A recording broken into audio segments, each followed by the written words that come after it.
नमस्कार. आज या कुलाबा किल्ल्यावर उभा आहे. समोर अथांग समुद्र आणि मागे उभा आहे इतिहास.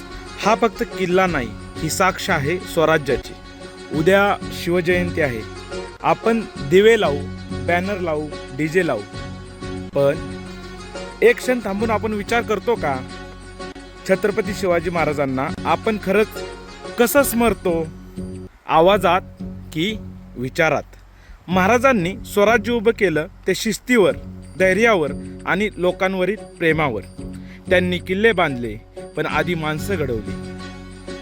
आपण आज काय घडवतो आहोत? उत्सव की मूल्य? माझ्यासाठी शिवजयंती म्हणजे गोंगाट नाही, ती आहे आत्मपरीक्षा.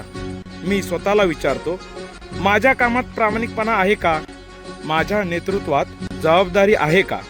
माझ्या निर्णयात स्वराज्याचा विचार आहे का? जर हे असेल तरच आपण खरे शिवभक्त.